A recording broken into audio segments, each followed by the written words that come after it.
Hello aspirants, welcome to the Medhavi YouTube channel. Polity की जो series हमने प्रीलिम्स को टारगेट करते हुए शुरू की है, उसमें हम आज की क्लास में भाग 1 संविधान को जो हम पार्ट वाइज पढ़ने वाले हैं, उसमें हम आज पार्ट 1 डिस्कस करेंगे for the very short purpose. भाग 1 जो है, सबसे पहले तो यही इंपॉर्टेंट है, उसका नाम क्या है। तो उसका नाम है यूनियन एंड इट्स टेरिटरी, मतलब भारत का जो संघ है, संघ और उसके राज्य क्षेत्र। अगर हम इसमें आर्टिकल की बात करें तो इसमें आर्टिकल 1 से 4 तक सिर्फ 4 आर्टिकल हैं। पहला जो आर्टिकल है, पहला अनुच्छेद रिलेटेड है name and territory of the union, मतलब भारत में जितने भी राज्य होंगे या भारत जो उन राज्यों का संघ है, उनके नाम क्या होंगे। सेकंड, इस्टेब्लिशमेंट और एडमिशन ऑफ न्यू स्टेट्स, मतलब जब हम भारत में नए राज्यों को मिलाते हैं या नए राज्यों को जोड़ते हैं तो उससे संबंधित क्या प्रावधान है। तीसरे में formation of new state and alteration of areas, boundaries और नेम्स ऑफ एग्जिस्टिंग स्टेट्स। आप सोचोगे कि दोनों ही तो सेम है, तो यहाँ पर हमने सीधे सीधे बात की कि हम नई स्टेट को, न्यू स्टेट्स को, नए राज्यों को क्या कर रहे हैं, एडमिट कर रहे हैं, है ना, या स्टैब्लिश कर रहे हैं। जबकि यहाँ पर हम किसी नए राज्य का गठन उस राज्य में से कर रहे हैं जो राज्य क्षेत्र भारत के पास ऑलरेडी है, और उनके गठन के अलावा इसमें जो अन्य प्रावधान है, हम उनका राज्य क्षेत्र का परिवर्तन करते हैं। राज्य क्षेत्र में जब भी परिवर्तन होगा तो उनकी सीमाओं में भी परिवर्तन होगा। यह परिवर्तन किन किन रूपों से हो सकता है, या तो राज्य का एरिया जो है, क्षेत्र बढ़ जाए या कम हो जाए, ऑल्ट्रेशन। और फोर्थ आर्टिकल जो है, उसमें 2 और 3 से संबंधित जो प्रावधान हैं उनके बारे में बताया गया है कि वो कॉन्स्टिट्यूशनल अमेंडमेंट का पार्ट नहीं होंगे। अब हम एक एक आर्टिकल को थोड़ा सा डिटेल में डिस्कस कर लेते हैं।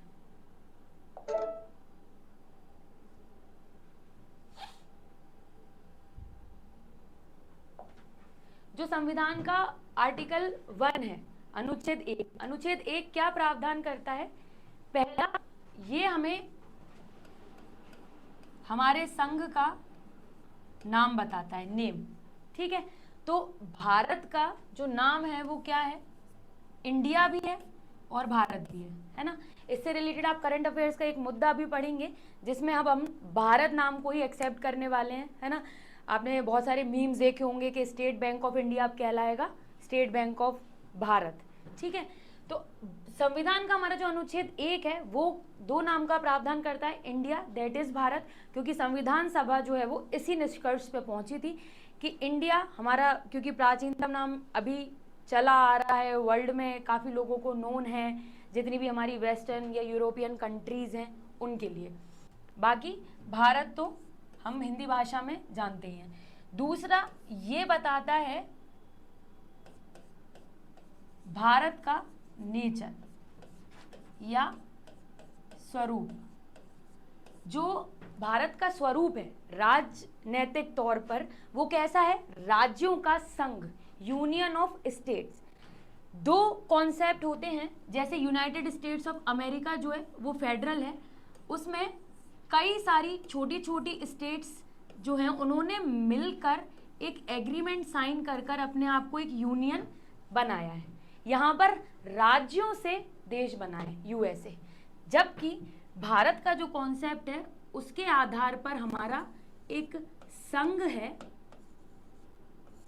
और इस संघ ने प्रशासनिक कुशलता, एडमिनिस्ट्रेटिव एफिशिएंसी, कन्वीनियंस, सुगमता, इन सब के चलते इसे विभिन्न भागों में बांटा है, जिन्हें हम क्या कहते हैं, राज्य कहते हैं। तो ये कॉन्सेप्ट हम वर्ल्ड पॉलिटी में कहते हैं कमिंग टुगेदर, और ये है होल्डिंग टुगेदर। तो भारत जो है वो राज्यों का संघ है।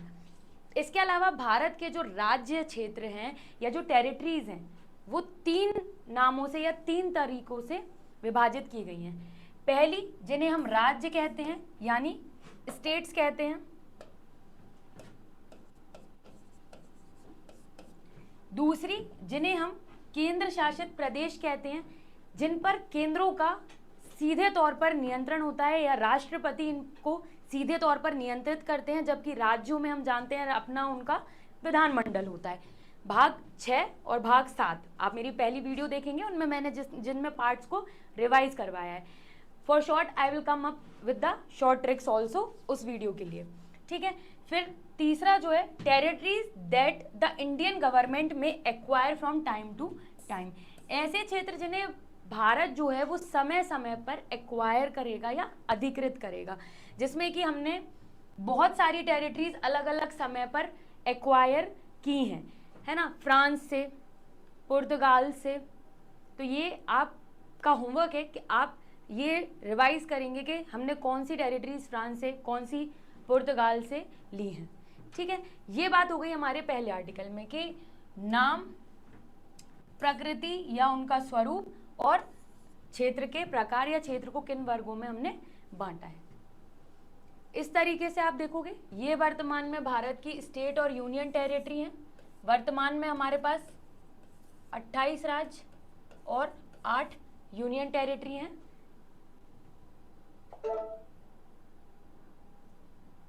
नेक्स्ट इज आर्टिकल 2, अनुच्छेद 2। अनुच्छेद 2 जो है वो प्रावधान करता है एडमिशन और एस्टेब्लिशमेंट ऑफ न्यू स्टेट्स, ठीक है। मतलब जो भारत का राज्य क्षेत्र है, अभी वर्तमान में हमारे पास जो भी राज्य क्षेत्र है, अगर उसमें कोई नया राज्य क्षेत्र जुड़ता है या उससे कोई क्षेत्र हटता है, अलग होता है, उनके बारे में जो प्रावधान है वो आपके अनुच्छेद 2 में दिए गए हैं। इसी के तहत हम देखेंगे इसकी जो शक्ति है वो किसके पास है, संसद के पास है। दूसरा कीवर्ड है इसमें संसद। पहला था एडमिशन और एस्टेब्लिशमेंट ऑफ न्यू स्टेट। इसमें पौंडीचेरी, कराईकल, माहे, यनम, ये 4 जो टेरिटरीज हैं वो हमने फ्रांस यानी फ्रेंच से ली हैं, ठीक है। इसमें आप इनको मैप पर देखेंगे। ये तो मैं आपको पिछली स्लाइड में होमवर्क की बात करी थी। अब आपका होमवर्क ये है कि ये किन किन प्रदेशों में, भारत के किन किन स्टेट में आती हैं। कराईकाल की लोकेशन क्या है, माहे की क्या है, पौंडीचेरी की क्या है, यनम की क्या है।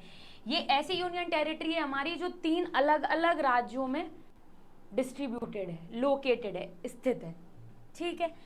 इसके अलावा पुर्तगालियों से हमने लिया गोवा, दमन दीव। ये सब प्रोविजंस जो है वो आर्टिकल 2 से डील करते हैं। आर्टिकल 2 का जो सेंस है या एसेंस है वो यही है, जो पहले पूर्व में भारत का हिस्सा नहीं थे उन राज्य क्षेत्रों को मिलाने के प्रावधान। फास्टली चलते हैं अगले आर्टिकल की तरफ। अनुच्छेद 3। अनुच्छेद 3 जो है वो संसद को अगेन लॉ पारित कर या विधि पारित कर शक्ति प्रदान करता है कि वो हमारे वर्तमान के राज्य क्षेत्र में जो अभी भारत के पास है, जो हमारा अभी भारत का नक्शा हमारे पास है, उसमें परिवर्तन कर सके। यह परिवर्तन कैसे कैसे होगा उसके उन्होंने तरीके दिए हैं।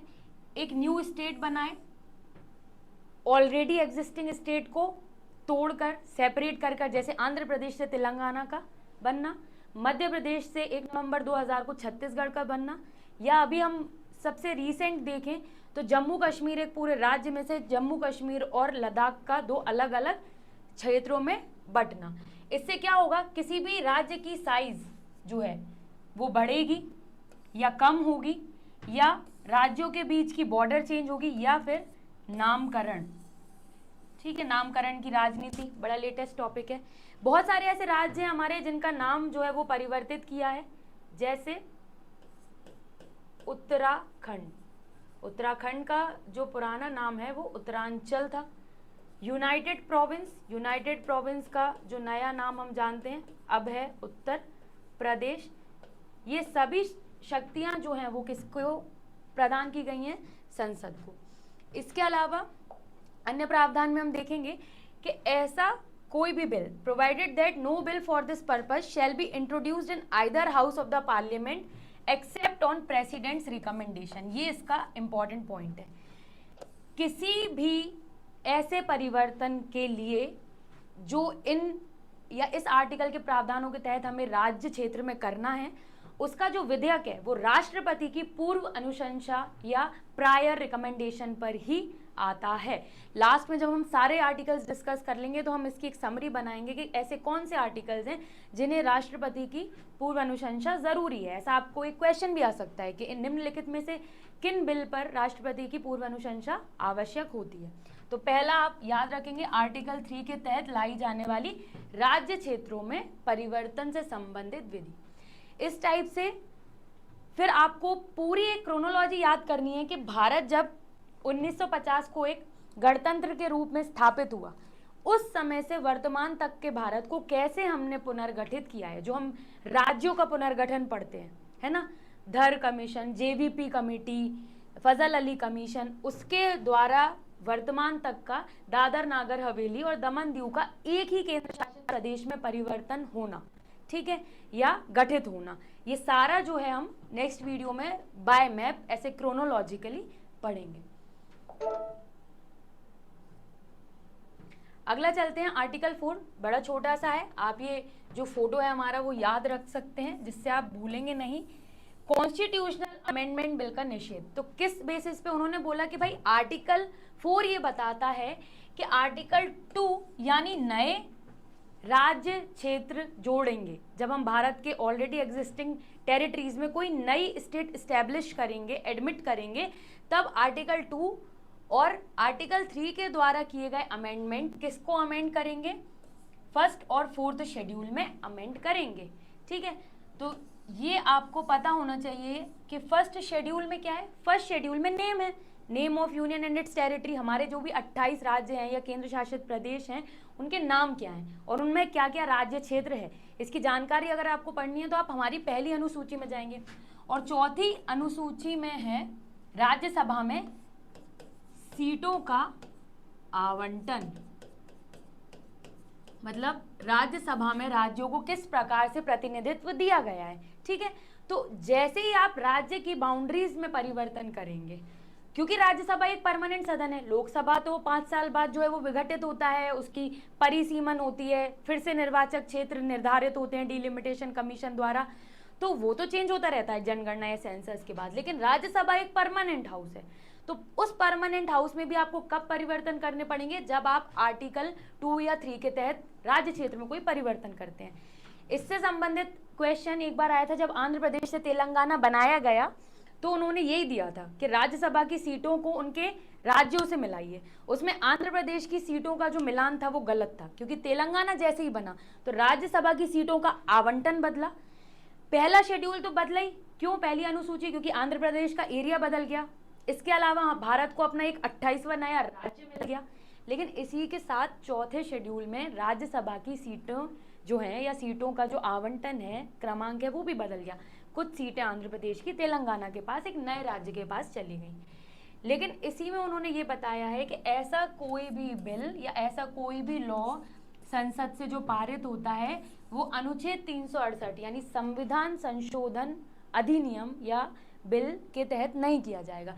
जैसे अगर कोई भी नया राज्य बनाना है तो पार्लियामेंट को उसके लिए संविधान संशोधन बिल लाने की जरूरत नहीं है, ठीक है।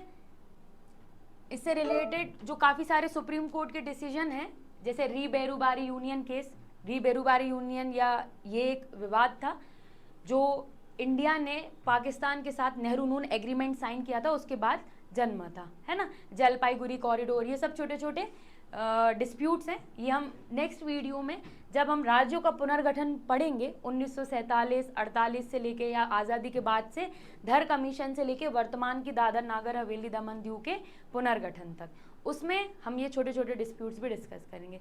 क्लियर। तो ये एंड होता है हमारा भाग 1 आर्टिकल 1 to 4। अब मिलते हैं नेक्स्ट वीडियो में। Thank you so much.